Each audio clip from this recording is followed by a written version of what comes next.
അതെ പൂർണിമ, എനിക്ക് നീ ഇപ്പൊ പറഞ്ഞ ഈ കാര്യത്തോട് യോജിപ്പില്ല. ഇത്രയും നാളും നീ പറയുന്നതിനെല്ലാരും തലയാട്ടി സമ്മതിച്ചോണ്ടിരുന്നത് നീ ചെയ്യുന്നതെല്ലാം നമ്മുടെ കുടുംബത്തിന് വേണ്ടി ആയതുകൊണ്ടാ. അതിപ്പോ ഞങ്ങൾക്ക് ഇഷ്ടമില്ലാത്ത കാര്യമാണെങ്കിൽ പോലും കുടുംബത്തിന് വേണ്ടിയാണല്ലോ എന്ന് വിചാരിച്ച് ക്ഷമിച്ചു. ഇത് പക്ഷെ അങ്ങനെയല്ല.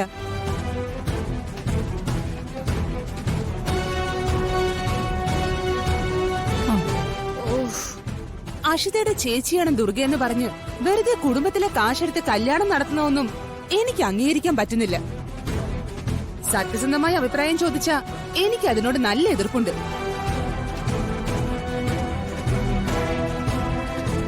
എല്ലാവരുടെ അഭിപ്രായം കേട്ടല്ലോ. എല്ലാവരെയും എതിർത്ത് നീ ഇങ്ങനൊരു കാര്യം ചെയ്താ അത് ശരിയാണെന്ന് എനിക്ക് തോന്നുന്നുണ്ടോ?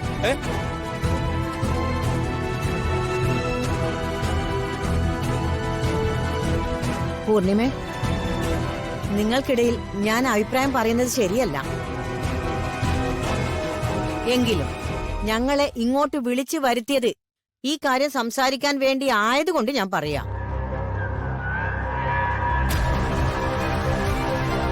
ദുർഗയുടെ വിവാഹം പൂർണിമ പറയുന്ന രീതിയിൽ നടന്നു കാണാൻ അവളുടെ മുത്തശ്ശി എന്ന നിലയിൽ എനിക്ക് ആഗ്രഹമുണ്ട്.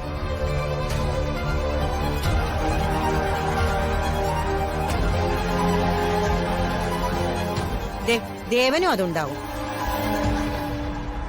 പക്ഷെ ഇവര് പറയുന്നതിലും കാര്യമുണ്ട്. ഈ കുടുംബത്തിലെ പണം എടുത്ത് അങ്ങനെ ഒരു വിവാഹം നടത്തുന്നതിനോട് എനിക്ക് യോജിപ്പില്ല. നിങ്ങൾ അങ്ങനെ ആഗ്രഹിച്ചാലും അത് തെറ്റ് തന്നെയാണ്. എല്ലാവർക്കും പറയാനുള്ളതൊക്കെ പറഞ്ഞു കഴിഞ്ഞില്ലേ? ഇനി എനിക്ക് പറയാനുള്ളത് ഞാൻ പറയാം.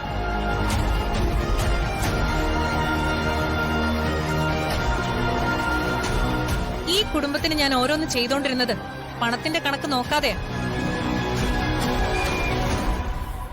ഇവിടെ ഇപ്പൊ എല്ലാവരും പണത്തിന്റെ കണക്ക് മാത്രമാണ് നോക്കുന്നത്. ഇവിടെയുള്ള എല്ലാവരുടെയും മനസ്സിൽ എന്റെ തീരുമാനങ്ങൾക്കും അഭിപ്രായങ്ങൾക്കും പണത്തിന്റെ തൂക്കവും ലാഭവും നഷ്ടവും നോക്കിയിട്ടാണ് കണക്കുകൂട്ടലുകൾ നടത്തുന്നുണ്ടായിരുന്നതെന്ന് എനിക്കറിയില്ലായിരുന്നു.